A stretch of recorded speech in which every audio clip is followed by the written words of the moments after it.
Okay, I want to go over chapter 4, which has to do with large data sets. So I downloaded the Read Furniture store from the student data files, and the first thing I want to show you is how to freeze panes. So go to the View tab, and right here you'll see the freeze panes. Now the reason why they do this, because if you notice, if you scroll down, we lose the heading on what all this stuff is. And if we go to the right, we lose what all this stuff is.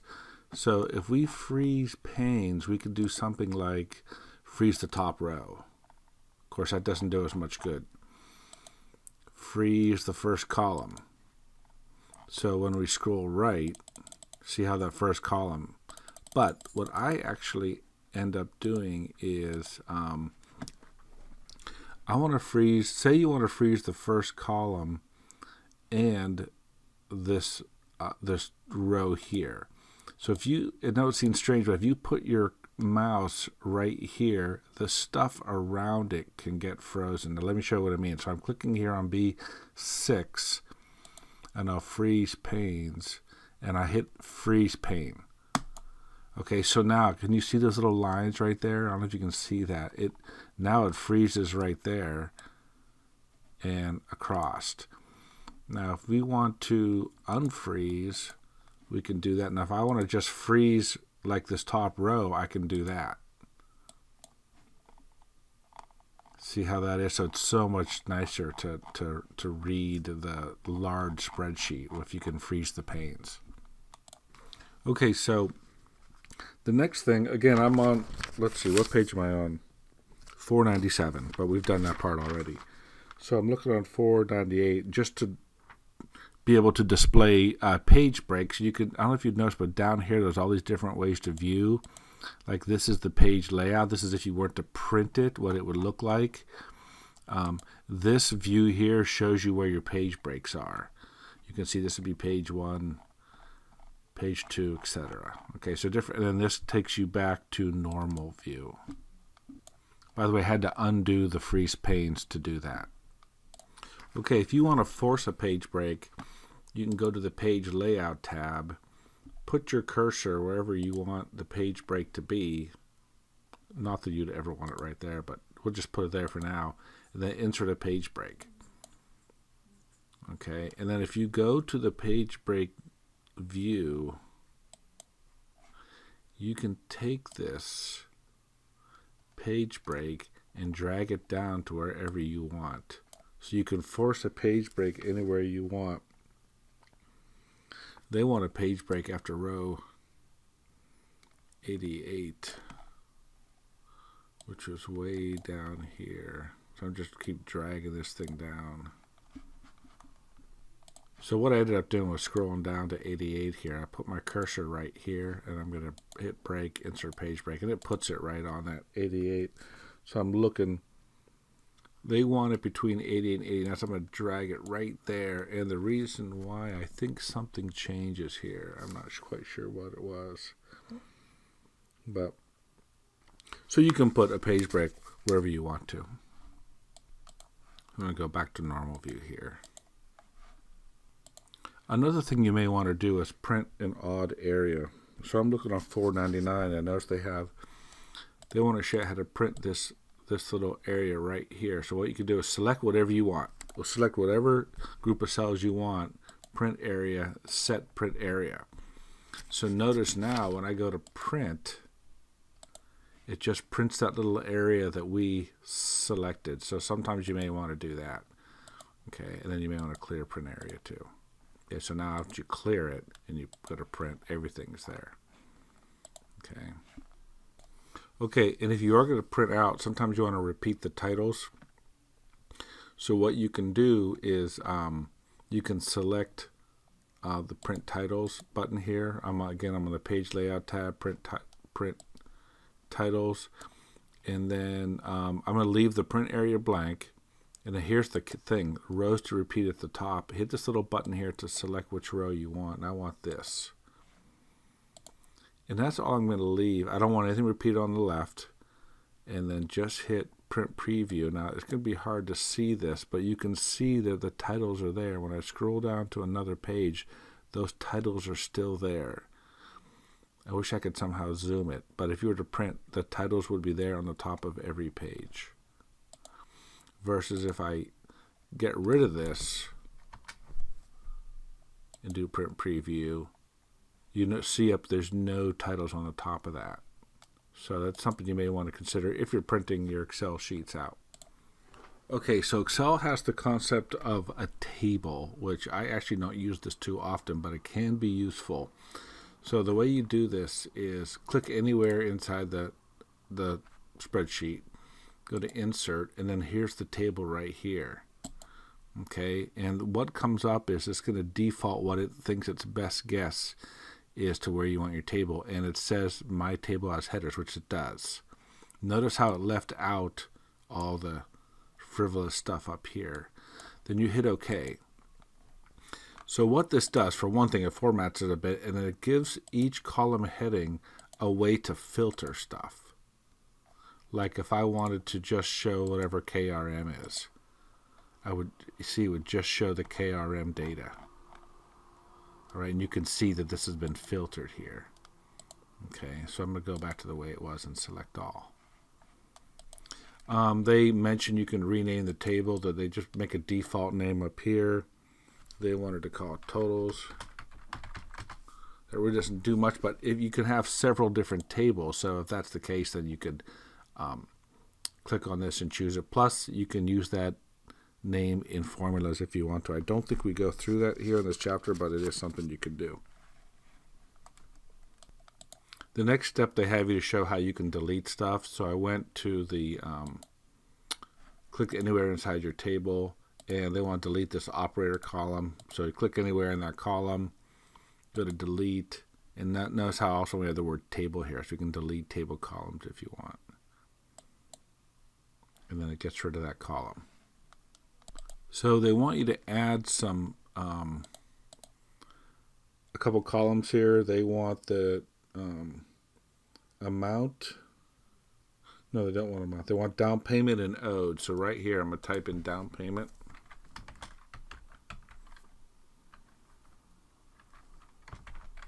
And they want underscores, not spaces. And then right here, and it brings it as part of the table. And owed. Okay. At this point, I want to show you real quick. I'm probably not going to do it. I'm going to mess with it later, but you can just click here and right click and insert, and you can just type in data here. It's super easy. So, but for right now, I'm going to move on. I'm looking at page 510 and 511. Okay, another feature is to remove duplicate rows if for some reason you needed to do that. And you'll see, for example, this 11 and 12 here are identical, and I think down below 24 and 25 are identical also. So I'm just going to, you can really click anywhere, go into the design of the table, remove duplicates, and we're going to select all and hit OK. And it looks like it deleted 5 duplicates. So now you see those duplicates aren't here anymore. That may not be that common of a thing to do, but just in case you wanted to. And then, of course, there's table styles. If you wanted to change your style, I kind of like the blue, but they have the orange, just very typical different formatting styles. I'll go ahead and click on this and leave it at that. Okay, so now to get a formula, so down payment is going to be the amount times this down payment requirement. So I'm simply, just like we did before, but I'm going to select these fields, and notice this says this at amount. That's because we are in a table, and this has become a field. So I know that seems a little odd, but amount times, and then the down payment. And you'll see, and what it does, it automatically calculates it for you. Now I obviously have some sort of error here. I probably need to put my dollar signs there, don't I? There we go. And that automatically propagated down the answer to all of those.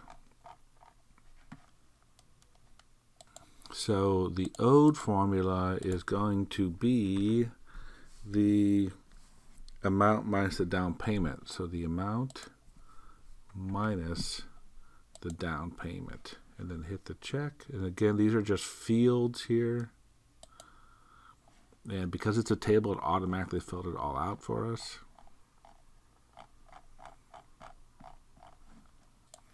Okay, so then they want us to apply a certain formatting here. I'll just select this here. These two columns.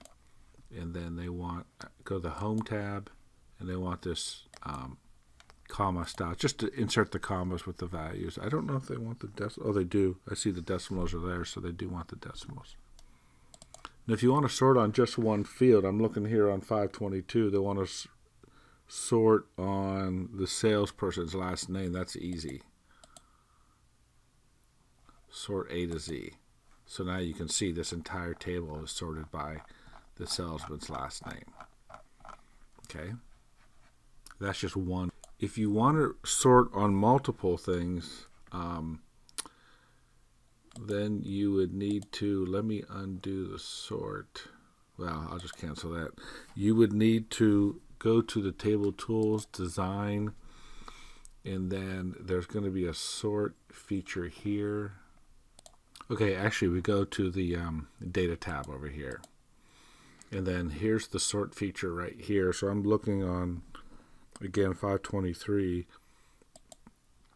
And they want to sort by pay type first.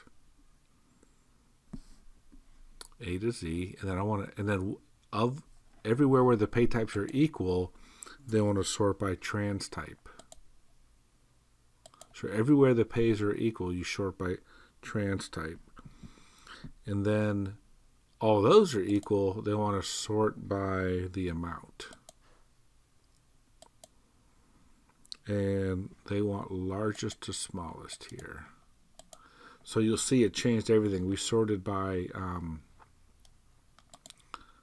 pay, trans, and then the thing. So you'll see here all the pay types are grouped together. Where all these are equal, then we go by transaction type, and then you can see these are all equal, then these are equal, then we sort by amount here. So there's 3 different levels of sorting here, which is kind of interesting. Very common thing to do in Excel when people want to look at data.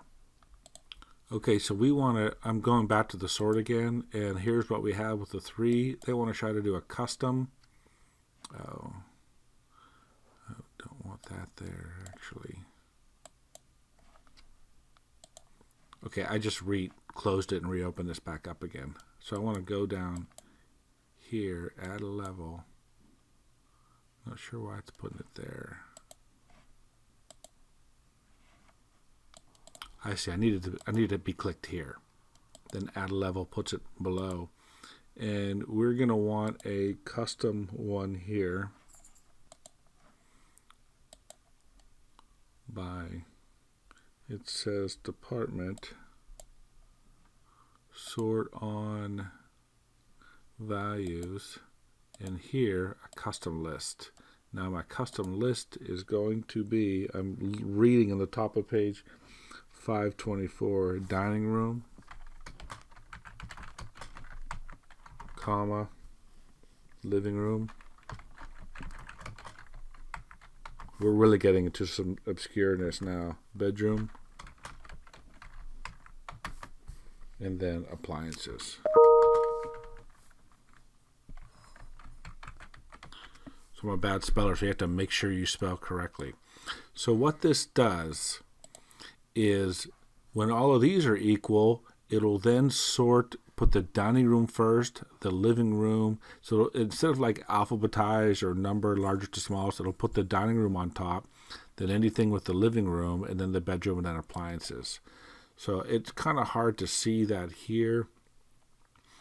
But, oh, here, I'm sorry, be in the department. So see, it did do it. Living room, dining room, bedroom, living room. So it's doing it in order as best as it possible after the amount. So it's kind of odd, but that's just the way it is.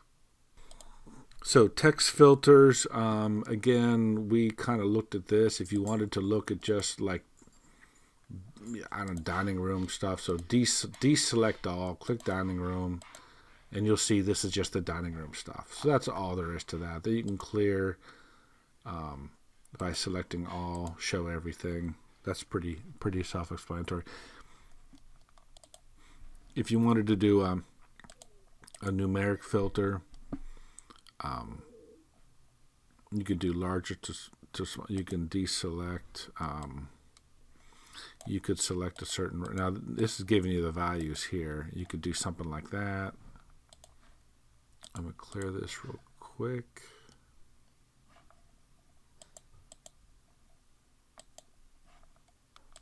You could do something like hit this, then do number filters, and you could do, say you wanted greater than 5,000. This just shows the things greater than 5,000. So if you want to do something like that. Date filters. Between, you could put two different dates in here if you wanted to set those. Just want to show that real quick. Okay, so I'm moving on to the next one, 537. They want to go to the March individual spreadsheet, which is this one here, and they want to add a total row on the bottom. So I just click this checkbox, nothing exciting, but you'll notice down here, because it's a table, it adds this automatic totaling row for you. You can see here they automatically sum this up. But say you wanted to sum the down payments for some reason, just click in that cell, and you could do sum. I'm not sure what he does in the hands-on, but you can do other oddball things like the average and stuff like that. Now, on Chapter 2, we did all these by hand. I showed you how to do the average formula, and that's the type of thing that's going to be on the exam. But I wanted to show you how you could do it here with a table also. So another thing is highlight some cells and make a rule for it. So I want you to select the last names of all the. Let me go up here real quick. So I'm selecting all the last names by hand. I'm going to go to the data tab and no, I'm sorry, the view tab. Sorry, the home tab, the styles group, conditional formatting, and we want to highlight cell rules, and we want equal to, and then I'm going to type in, what do they do here, Sebastian. So S-E-B, got to be careful with your spelling, it's got to be dead on. Sebastian, and they want it to be like, I'm looking here on the page, this greenish color. I'll do that. So you can see anywhere where, oh, that didn't do it. Let me try it again. Sorry, I had the wrong. They wanted to select the first names. I was right the first time. So I'm going to go back to the first names. You can see the Sebastian is in there. And the home tab, conditional formatting, highlight cell rules, equal to, Sebastian. And you can see it already did some of them right there. I'm going to do this green, hit OK. So you can see everywhere where that his name is like that. Now if I want to clear that, manage rules, you can see we only have one rule, and I can delete this rule. I hit OK, and it deleted the rule. So another interesting feature of these tables is, I'll just show you. You can have a little like mini chart here, right in the background of your desk. I'm selecting this amount thing, and then I can do conditional formatting.